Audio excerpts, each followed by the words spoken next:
I'll be introducing legislation to decriminalize marijuana at the federal level from one end of the country to the other. The legislation is long overdue. I've seen too many people's lives ruined because they had small amounts of marijuana and served time in jail much too long. It affects communities of color disproportionately and unfairly. And ultimately, it's the right thing to do. Freedom.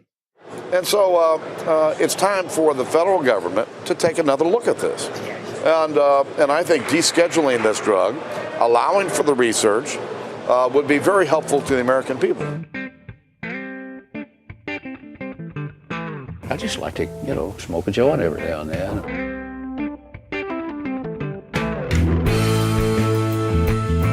Good people don't smoke marijuana.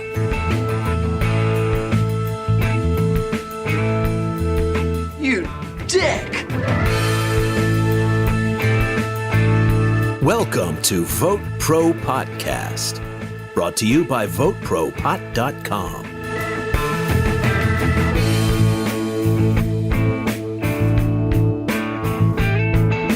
Hello and welcome to episode 5. Today we're going to talk about cannabis advocacy, the do's and don'ts of getting legislation moved forward. I'm Phil Adams. I'm Jay Britton. I'm Andrew McCready's. And you heard a couple of clips at the very opening. One is Senator Charles, a.k.a. Chuck Schumer, a Democrat from New York. And the other is former Republican House Speaker John Boehner. And together, they offer very complimentary and positive views about not only legalizing cannabis and sending it to the states and respecting state legislators' decision, but descheduling on the federal level so that we can research cannabis and know more about what it is we want to do. So today we're going to talk about some of the things that you can do to move the needle forward with cannabis legislation in your location.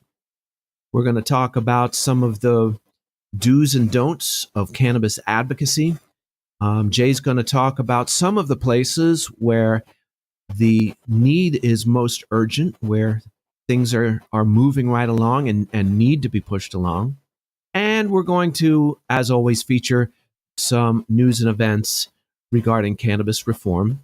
I want to begin again by reminding folks that VoteProPot-Cast is all about clearing up misconceptions and providing honest, fact-based information about cannabis products, and cannabis legislative advocacy. We're not here to advocate the use of any products, cannabis-related or otherwise. That is strictly up to the individual to decide. In fact, that is the whole point. We're not here to advocate a stoner lifestyle as if such a thing exists. We're simply here to give you the information that you need so that you can make informed choices. We'd love to hear from you. Send us your comments, your suggestions for topics or shows. You can reach us by email at votepropot@gmail.com. And check out our other podcasts on VoteProPot.com. And please like and follow us on Facebook at facebook.com/VoteProPot. And with that, Andrew, why don't you get us started? And what do you have as far as how we can begin the process, how somebody in their locality can begin a process of cannabis advocacy? Well, there's many things you can do. Let's start with contacting your elected officials. You can start by calling your federal legislators and also your state legislators. If you want to contact your federal legislators, you call the U.S. Capitol Switchboard at 202-224-3121 and ask to be connected with the office of your legislator. And at that point, you have different options. So you can leave a voicemail. You can call to make an appointment, and where you can go in and meet the candidate. Most likely you won't meet the candidate, but you'll meet one of their staffers. Now, quite often these staffers are broken down to have specialties. So there might be someone specific to the cannabis reform cause. So you get to meet with them. If you do get a chance and you do go to your state capital or go to DC or meet your national rep's office in your state, there's a few things you want to do. One, you obviously you want to call, make an appointment. You want to be very professional about all your contact with them. Never be argumentative. Always be polite. Make an appointment. Show up on time. Dress professionally. Don't wear a Vote Pro Pot T-shirt. Come in with a jacket and tie or business attire is recommended. You do what your heart tells you, but we recommend for the maximum response you're going to get if you look like someone that they're gonna take more seriously because they're in a different world than most people. So I should wear my Jerry Garcia. No, don't wear tie shirt. Okay, wear whatever you want, but we recommend wear suit and tie. A jacket and tie would be. I'm writing this down. Will help break the ice and help them connect with you. I think it's fair to say that if you're making a meeting, you're probably going to be a representative from a group. Would you say? Either you can do this by yourself as an individual, or you can be a member of a local group. NORML has chapters in every state. There's many groups. Just Google in your jurisdiction what groups are out there, and that's one of the things to do to increase your advocacy for cannabis reform is to start attending events. Now they have expos and conferences, demonstrations. One thing I want to stress is when you do go to a demonstration, carry a sign, always be peaceful. Always be cooperative. They say you got to go, just turn and go. Don't fight. Because as soon as you fight, you're playing into the opposition's hands. Bad PR. Look at these animals. They don't know what they're talking about. So that's very important. And you could also, you could start your own chapter of Vote Pro Pot if you'd like. In each state, we'd like to see that happen. Love to see it someday. Yeah, it'd be great. Okay, so another thing you want to do, you got to be aware of the timing. Now, might be some legislation that they're going to be voting on, and so you want to get to them before that, not the day before, but be aware of the timing. You want to have the most effective time to call the member of Congress before a vote or a committee hearing. And that comes down to, knowing what laws are in place and coming up in your jurisdiction. I had somebody write me on our website the other day, and she asked, what's happening in my state? And, the three of us can't keep on top of every state, and there's so many different laws, and NORML or Marijuana Policy Project have great websites. The best source I find is the Marijuana Policy Project. Yeah, I agree. Not only the best website, one of the best websites for information, but they're the most effective organization out there. They actually helped draft the legislation that was passed in Colorado. They were instrumental in getting that passed, yeah. I'll put a link to their website in NORML and a few others in the description below, so you can go click on that. Specifically, www.mpp.org. Pretty simple, for Marijuana Policy Project. And if you type that in /states, they have a great map of all the states, and you can click on the states and it tells you the status of your state. So that's a good way to find out, like Andrew's saying, what the schedule is. If there's a pending legislation and it's coming up in a month, you want to get on it. You want to let the legislators know. You made a very good point. I don't want to let it go by. The timing of the vote is important, but make sure you also know the timing of the committee or subcommittee hearings on these things, because that's when information is being exchanged. That's when people's minds are being made up. Correct. By the time the vote comes, people's minds are kind of, in many cases, made up. Find out when those committee hearings are happening. And know your local jurisdiction, know your local politicians, because they have town halls and open houses and round tables. And that's, like Phil said, that's when these items are discussed. And if you're not there, you're not making the case, it may be too late, right, Andrew? Okay, I'll give you a perfect example of that. I attended the committee hearings in the state of Maryland for implementing the medical marijuana program. And a lot of times they open up for questions. I sat there and they were talking about issuing permits for grow, for dispensaries and all that, and getting doctors involved. And so I asked the question, what about the processing of cannabis, making edibles, making concentrates, et cetera? And they really hadn't really discussed that too much. And they said, "Oh, we're going to be getting to that." And I'm thinking, this is huge. That is a huge part of the industry. I mean, how can you? Right. But they're doing the best they could, and it was early on in the process. And how many people were there, would you say? There were the gallery was about 3/4 full. There were empty seats. Okay. Yeah, still, and everybody were people who were interested in getting into the industry. Hands down. Right. And And there were people there with lawyers, there were people there with consultants that came in from out of state to help them walk through the process. There were people there with property, were already building greenhouses, and they were Sooners. They were ahead of the game. They were ahead of it. Well, I think it's fair to say, Andrew, that the fact that no one else was asking about processing could very well have meant that nobody on that panel, nobody in the legislature, had even really considered it. Yeah. Well, this is something that can bring up another point. What you do when you start being an advocate, especially if you're working with a group, you start making relationships. You get to know these staffers. So if you call, they'll take your call. Because Bob's on. Andrew, Phil's on the phone. I'll take his call. And then when it gets to the point where they're starting to talk about writing legislation, people like that get calls and go, listen, we want your input. This is what we're doing. You seem to know a lot about the information, and therefore we're going to ask for your help. We want you to get involved in the process. And in these committee hearings, the process is open up to the public. I mean, that's one of the wonderful things about America. Well, you can get in there and ask questions and, raise your hand and get involved. And actually what happened in Colorado Marijuana Policy Project, they're key in being, I don't know if you want to call them consultants to states on how to write up their legislation and how to get the industry set up, as well as there's a bunch of other advocates and consultants out there that are working with municipalities or working with legislators to help draft legislation. We have a LinkedIn page now for Vote Pro Pot. And I've noticed that I get a lot of inquiries from consultants, cannabis industry consultants constantly reaching out thinking that we're selling something, which of course we're not. No. But that's become a huge business. But, one other group that may be of interest to you that's not necessarily about advocacy in the sense of changing laws, it's more of an industry association, is the National Cannabis Industry Association. So they're basically lobbyists for cannabis industry. So if you're in a business, if you're starting an edible company or something, you probably want to look into them. And of course, like every other association, they charge you whatever a month to belong. They have meetings and they have, of course, like trade shows and those kind of things. So it can be very beneficial to you, a lot of networking. So that's something to consider too. I'll add that to the show notes as well.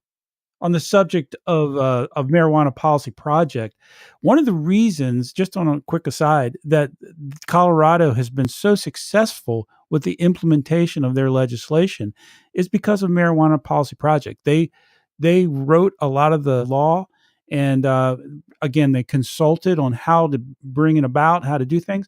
A lot of states have not done that, and I mean, Maryland, where Andrew and Phil live, is a perfect example, right, Andrew? I mean, they rolled out these laws, but it's still a clusterfuck.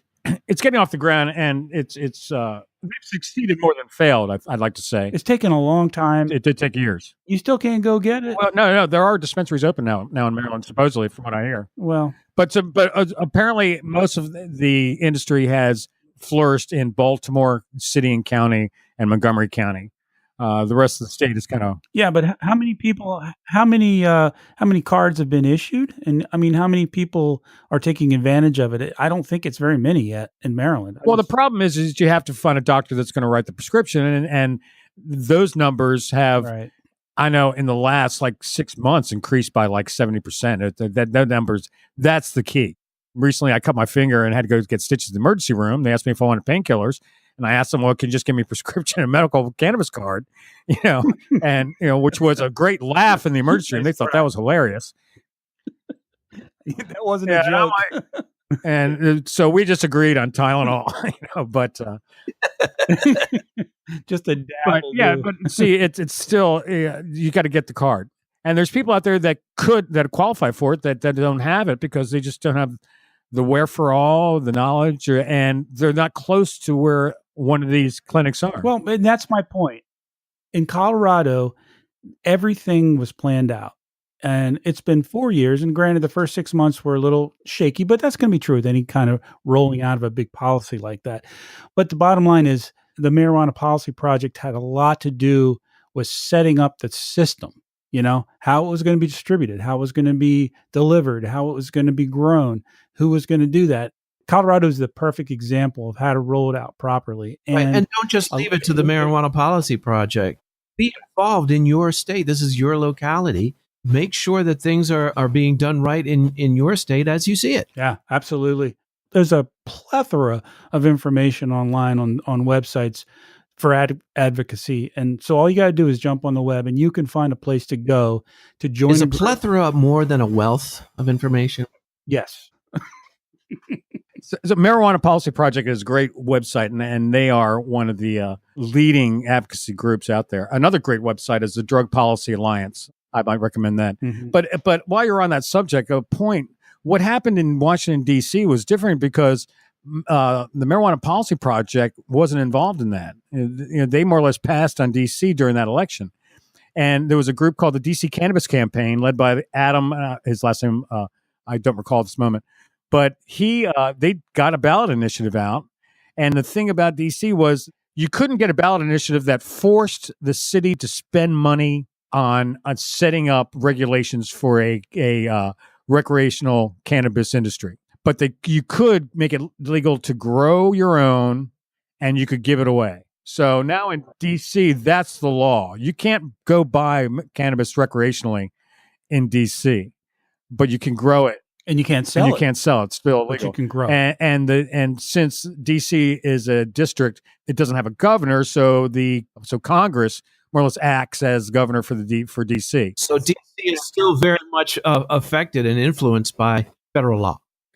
It was a representative from Maryland who opposed it and tried to really shut it down, but was ineffective. He wasn't able to stop it.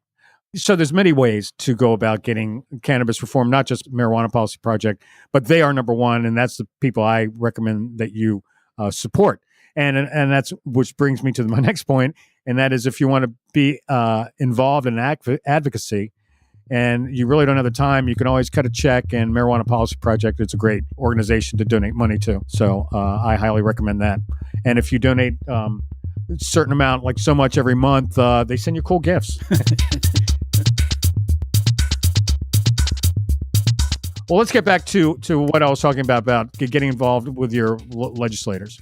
Okay, when you are meeting with these people, you want to think carefully about the reason you're there. So you want to specifically, don't go off on a tangent or don't try to cover too much. Just go, there's people in your jurisdiction that are suffering and medical cannabis can greatly help them. That being said, be very concise when you do that. Now, also, if you're in a state where medical cannabis is not allowed, in a state where there's no medical cannabis, you're not going to advocate for recreational because the process that you more or less open the doors and medical happens first, and then if that seems to work, then the states move on. So that makes sense. Yeah, baby steps.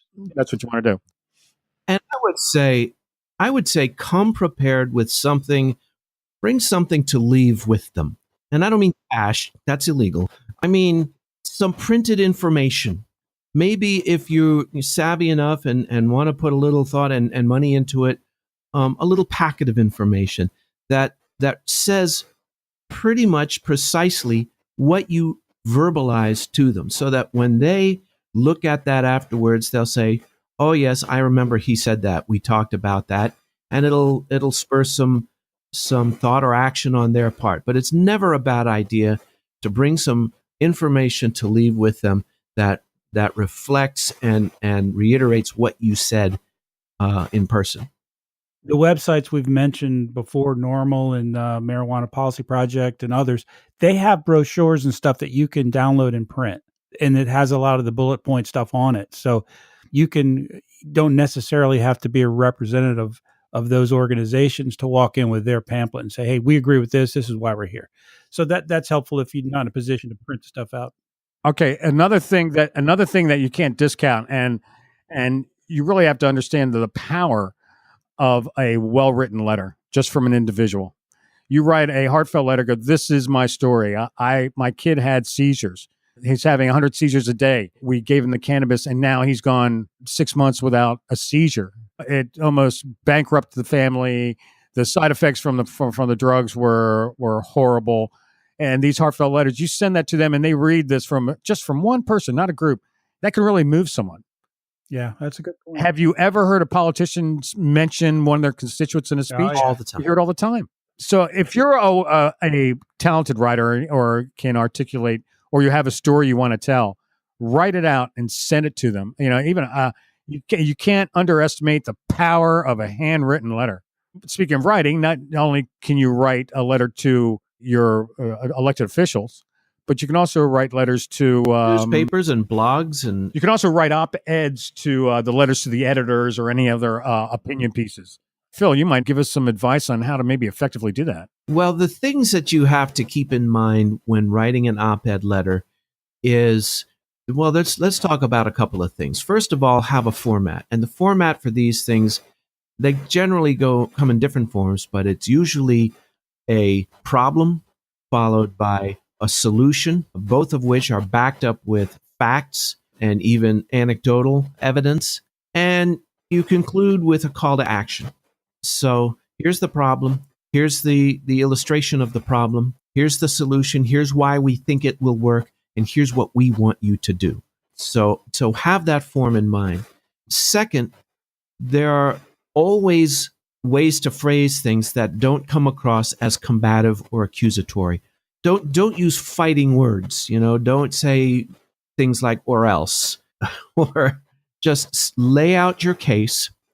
Don't try to be clever. Just be clear. Don't use two words when one will do.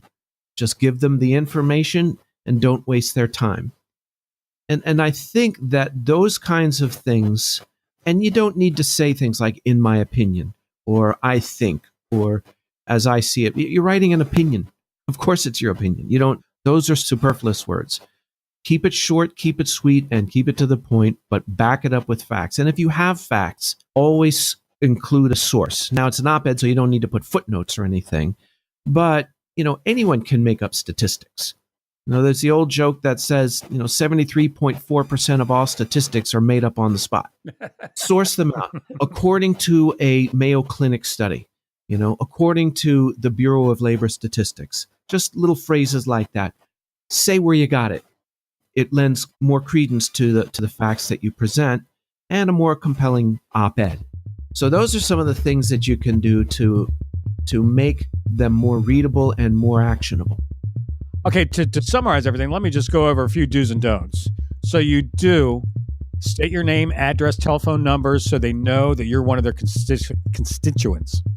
Carefully plan your strategy. Be specific and ask for an action. Voice your position and solicit support from your legislator. Know your issues, tell the truth. Always be punctual, polite, and patient. Follow up, write a thank you note. And remember, timing's very important. That's great advice.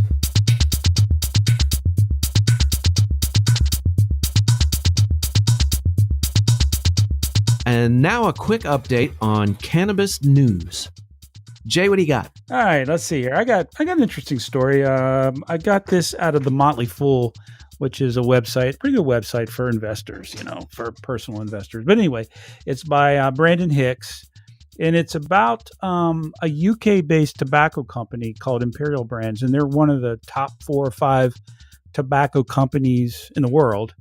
And they are investing in a cannabis company called Oxford Cannabinoid Technologies. They're an up and growing company that is doing medical research on cannabis. So they're pulling compounds out of the plant and testing it. So it's overseas, of course, because you can't do it here. But it's pretty interesting. This company, they put $10 million in, which doesn't sound like a ton of money in the scheme of things, but it's the largest investment that Oxford Cannabinoid Technologies has received. And they're backed by Snoop Dogg is one of their spokespeople, and Patrick Stewart of Star Trek fame. Tobacco sales have dropped precipitously in the last decade and a half. Not really anything to do with marijuana, I don't think. People are getting away from tobacco use, and a lot of the bigger tobacco companies are eyeing that industry. A lot of the cannabis policymakers and industry folks are not crazy about the idea because they don't necessarily want big tobacco taking over, which they could if they wanted to because they're so huge, that industry, the cannabis industry. For obvious reasons, the PR and so forth. They can price out their competition.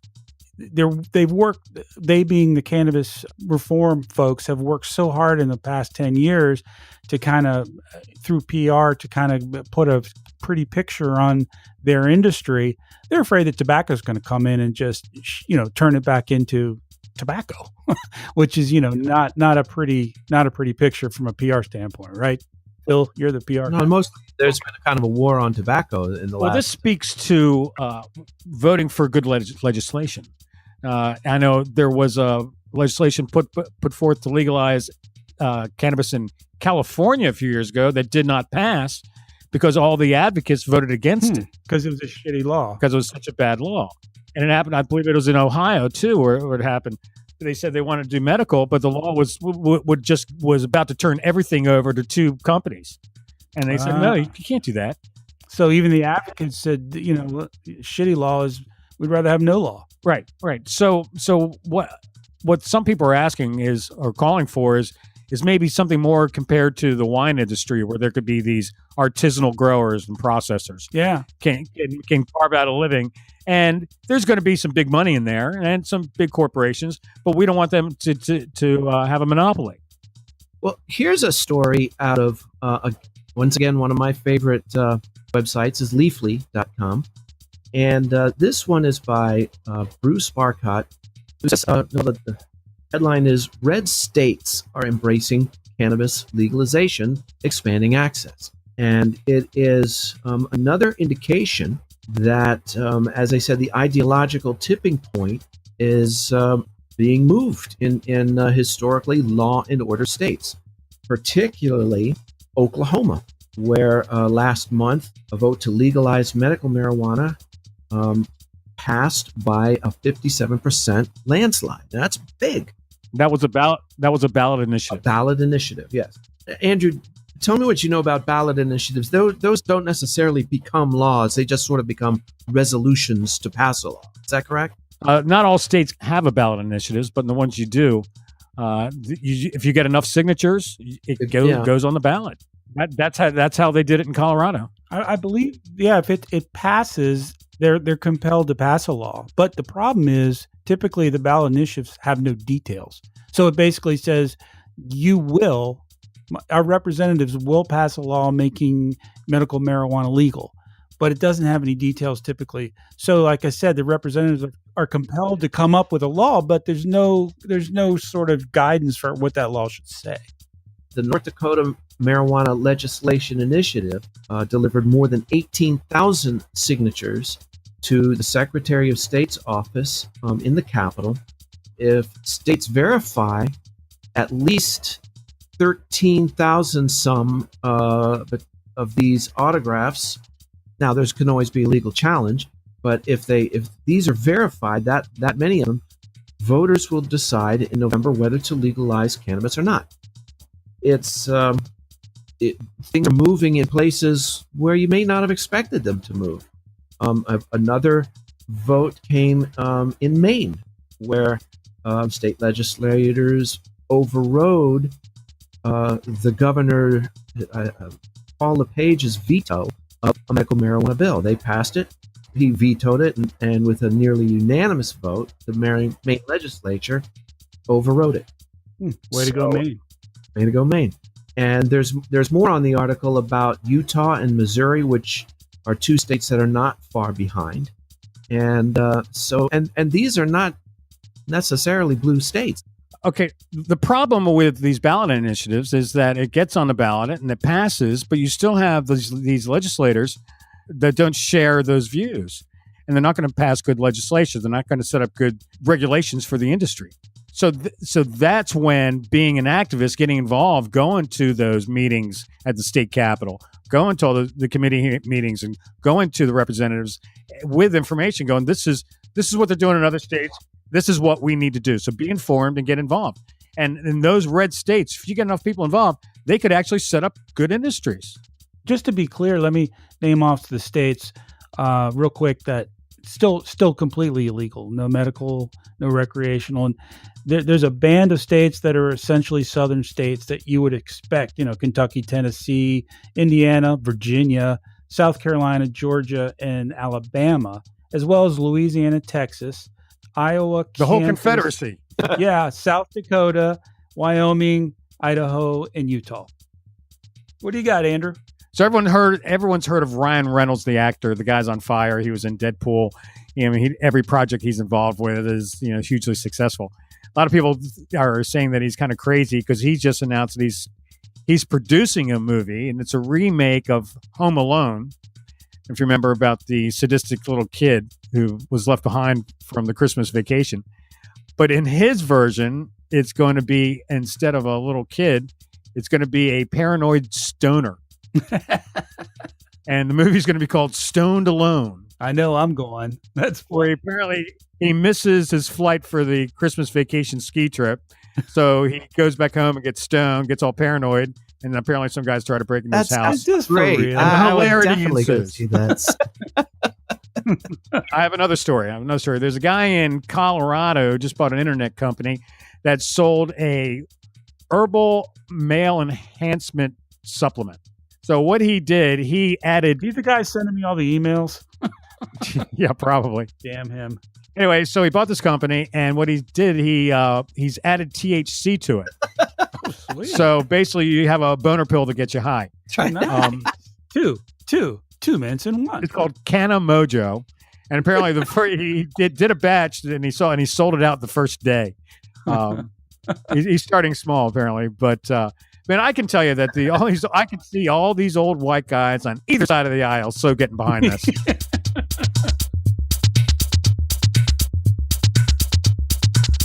We haven't done a Reefer Sadness segment in a couple of weeks because we've been jam-packed. So Andrew's got one for us this week. Andrew? Okay, in this installment of Reefer Sadness, there's a little boy by the name of Billy Caldwell in Ireland. He contracted a form of epilepsy that traditional medicine and diet just couldn't help him. There's nothing they could do. So they brought him to the United States and they treated him with cannabis oil.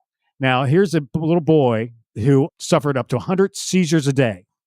After he started his treatment of cannabis oil, he's gone 300 days seizure free. So what they've done, they brought him back to Ireland. Billy's the first person in the UK to get a legal prescription for cannabis oil. There was a big movement where everyone got together, and the movement was called Keep Billy Alive campaign. Now he's back in Ireland. He's seizure free. He's getting his medicine. Glad to say, and cheers to our brothers and sisters in the UK for pulling this off. And to show their appreciation, Billy's family is holding a festival for all the people who volunteer to help him get his medicine and get him to keep Billy alive. All right. So what's the sad? That's true. I don't know. That's not a sad one after all, I guess. Kind of a Reaver Gladys, isn't it? Reaver Gladys. Yeah, okay.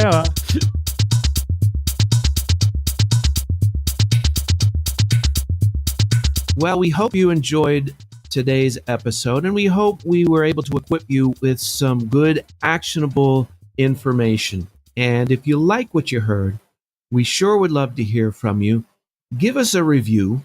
Just click the link in the show description below and tell us what you think. And or give us a rating, hopefully a 5-star rating. We would love to hear your feedback, your ideas, maybe even what you think we could do better.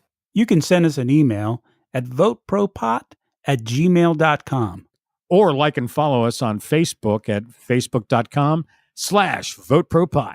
Or check out our other episodes on VoteProPot.com. Wish I was up in Vancouver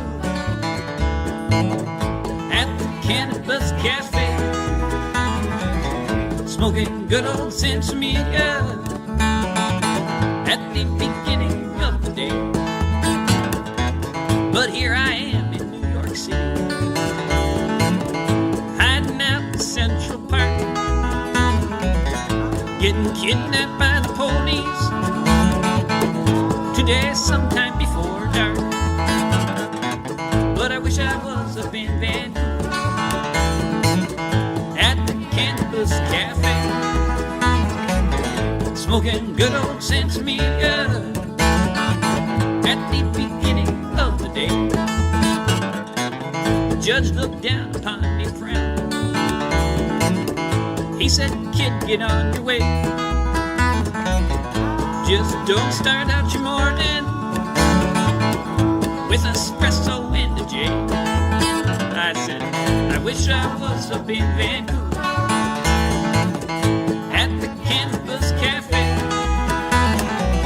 smoking good old sense media at the beginning of the day.